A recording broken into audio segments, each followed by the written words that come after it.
ఇంకెన్నాళ్ళు రెంటింట్లో ఉంటాం? సొంత ఇంటి కలను నెరవేర్చుకుందాం. Suman TV biggest property expo October 18th, 19th HSCC Novotel Hyderabad. ఇప్పుడే ఫ్రీ ఎంట్రీ కోసం కాల్ చేయండి. నా పేరు డాక్టర్ సిఎల్ వెంకట్రావు. రాత్రిపూట చాలామంది చపాతీ తీసుకుంటారు. చపాతీ తీసుకుంటే ఆరోగ్యానికి మంచిదని, చపాతీ తీసుకుంటే బరువు తగ్గుతారని, చపాతీ తింటే షుగర్ నియంత్రణ బాగుంటుందని చెప్పి చాలామంది చపాతీ తింటారు. ఉత్తర భారతంలో చపాతీ తినటం అనేది వాళ్ళ సహజ సిద్ధమైన అలవాటు. ఈ మధ్యకాలంలో దక్షిణ భారతంలో కూడా చపాతీ అలవాటు పెరిగింది. నూనె లేకుండా నుప్పుల మీద కాల్చుకునే రోటీ, పుల్కా అవి తినటం ఇంకా ఆరోగ్యకరం.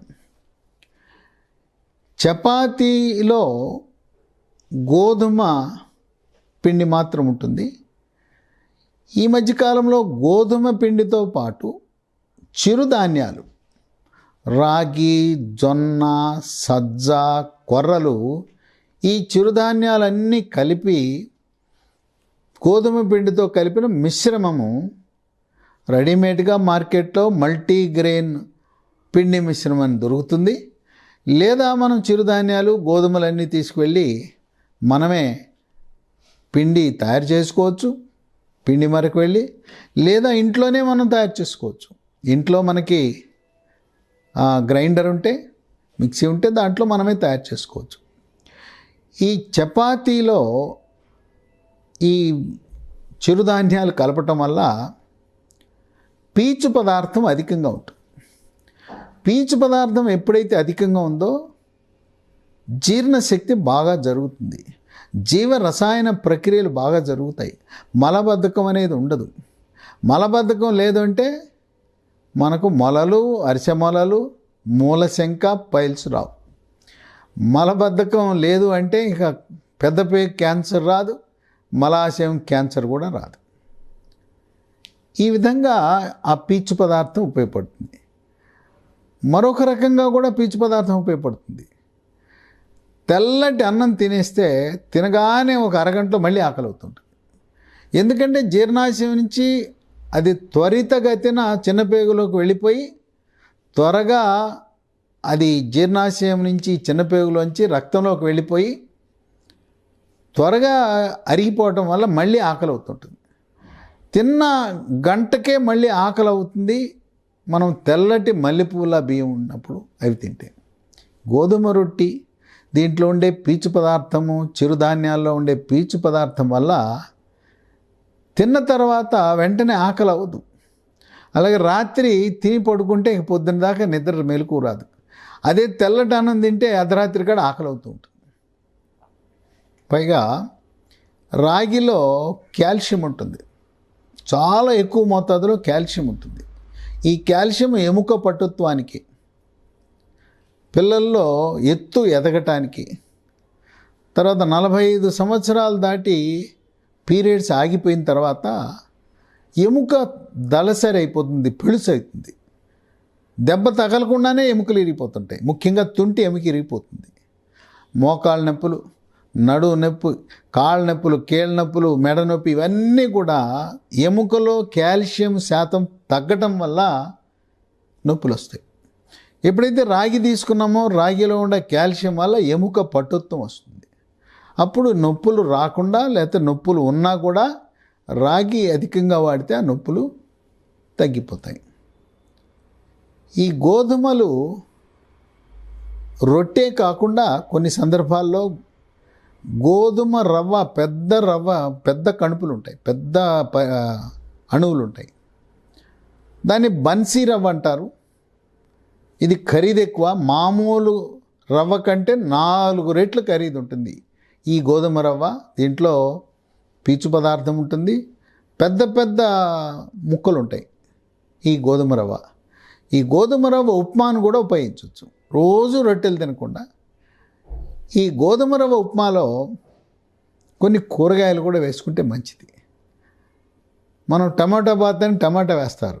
ఈ గోధుమ రవ్వ ఉప్మాలో టమాటా, క్యారెట్, అలాగే చిక్కుడు గింజలు, పచ్చి బఠానీలు, వేరుశనగ పప్పులు, ఇవన్నీ కలిపి వేస్తే గోధుమతో పాటు ఈ కూరగాయల్లో మాంసకృతులు, విటమిన్లు చాలా అధిక శాతం ఉంటాయి.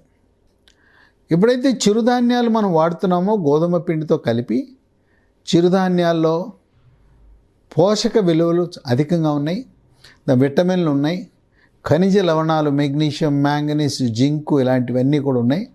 తద్వారా శరీర అవయవాలన్నీ కూడా వాటి పనితీరుకి బాగా పనికొస్తాయి. ఈ రొట్టెలు, చపాతీలు కానీ లేదా పుల్కాలు కానీ రెండింటితో పరిమితం చేయాలి, ఎక్కువ తినకూడదు. అయితే కూర ఎక్కువ తినాలి. షుగర్ లేని వాళ్ళు బంగాళదుంప, పొటాటో వాడచ్చు. పొటాటోతో పాటు క్యాబేజీ, బంగాళదుంప, ఉర్లగడ్డ, దాంతోపాటు క్యాబేజీ, క్యాలీఫ్లవరు, పచ్చి బఠానీలు, ఆకుకూర, పప్పుకూర ఇవన్నీ వాడచ్చు. షుగర్ ఉన్న వాళ్ళు, బరువు తగ్గాలనుకున్న వాళ్ళు చపాతీతో పాటు దుంపకూరలు వాడద్దు. ఆకుకూరలు సమృద్ధిగా వాడితే రక్తహీనత లేకుండా కూడా కాపాడుతుంది. చిక్కుడు గింజలు, పచ్చి బఠానీల్లో మాంసకృత్తులు చాలా అధికంగా ఉంటాయి. ఈ మాంసకృత్తులు శరీరంలో హార్మోన్ల ఉత్పత్తికి కావలసిన ఇంధనం. థైరాయిడ్ గ్రంథి, అడ్రినల్ గ్రంథి, పిట్యూటరీ గ్రంథి, ఈ గ్రంథుల నుంచి హార్మోన్లు విడుదల కావాలంటే దానికి ముడిసరికే మాంసకృత్తులు. మాంసకృత్తుల నుంచి అమైనో ఆమ్లాలు ఉంటాయి, అమైనో ఆమ్లాల ద్వారా ఈ ఉత్పత్తి జరుగుతుంది. ఈ మాంసకృత్తులు అధికంగా తీసుకోవటం అనేది రోగ నిరోధక శక్తిని పెంచుతుంది.